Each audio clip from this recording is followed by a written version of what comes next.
اعوذ باللہ من الشیطان الرجیم بسم اللہ الرحمن الرحیم۔ سفیر شہید حضرت سلطان علی ابن محمد باقر علیہ السلام سن 113 ہجری میں کاشان اور فین کے مومنین نے حجت خدا حضرت امام محمد باقر علیہ السلام کی خدمت میں عریضہ لکھا: مولا، ہم آپ سے دور ہیں، ہماری ہدایت کے لیے کوئی نہیں، آقا آپ اپنے کسی بیٹے کو ہمارے یہاں ہماری ہدایت کے لیے بھیج دیں۔ امام علیہ السلام نے قاصد سے کہا کہ تم کل تک رکو، میں اس سلسلے میں خدا کی مرضی معلوم کرتا ہوں، اگر مرضی معبود ہوئی تو میں اپنے نور نظر کو تمہارے ساتھ بھیج دوں گا۔ شب کو خواب میں دیکھا کہ رسول اکرم صلی اللہ علیہ وآلہ فرما رہے ہیں: نور نظر محمد باقر، ان کی درخواست کو رد نہ کرو، بلکہ میرے نور نظر علی ابن محمد کو ان کے ساتھ بھیج دو۔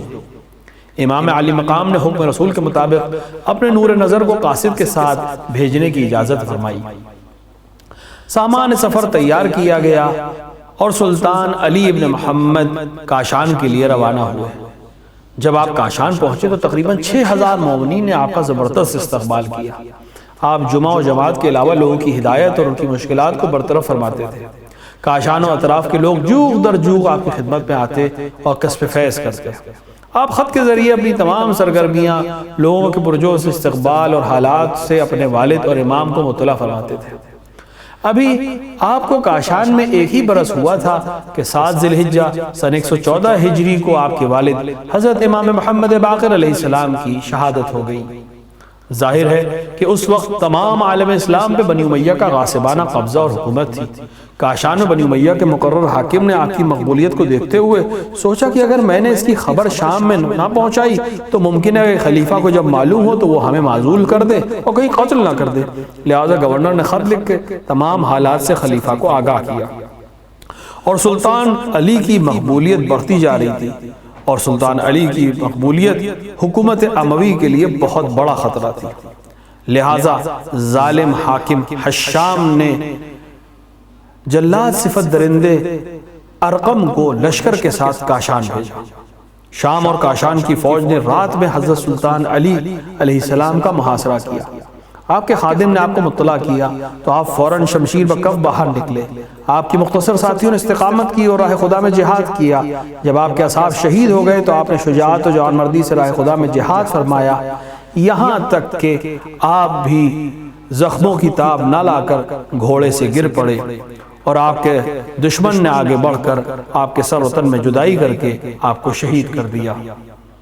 حضرت امام محمد باقر علیہ السلام کے مظلوم سفیر اور فرزند حضرت سلطان علی بن محمد علیہ السلام نے 27 جمادی الثانی سن 116 ہجری کو کاشان میں جام شہادت نوش فرمایا۔ شہادت سے قبل آپ نے اپنے ایک بھائی کو تحفظ اور انہی کے ذریعے سے ایک خط امام جعفر صادق علیہ السلام کو بھیجا، جس میں آپ نے تمام حالات سے حضرت کو آگاہ کیا، اور آپ کی شہادت تقریباً جناب مسلم ابن عقیل کی طرح ہوئی کہ ساتھی نہ رہے اور آپ اکیلے شہید کیے گئے۔ آپ کو آپ کے مقتل سے کچھ فاصلے پہ دفن کیا گیا، جہاں آج الحمدللہ روضہ اور بارگاہ ہے، اور پوری دنیا سے عاشقان آل محمد علیہ السلام زیارت کے لیے آتے ہیں اور کرامات کا ظہور ہوتا ہے۔ مرحوم آیت اللہ العظمہ سید شہاب الدین مراشی نجفی رحمۃ اللہ علیہ جب آپ کی زیارت کے لیے گئے تھے تو نیچے سرداب میں تشریف لے گئے۔ ان کا بیان ہے کہ سرداب میں 100 سے زیادہ تر و تازہ جنازے موجود ہیں۔ شاید یہ جنازے ان اصحاب باوفا کے ہوں جنہوں نے آپ کی رکاب میں جام شہادت نوش فرمایا اور اپنے پاکیزہ خون سے سرزمین اردحال کو شرف بخشا۔ روایت کے مطابق مشہد اردحال قوم مقدس کی طرح مومنین کے لیے باعث امن و امان ہے۔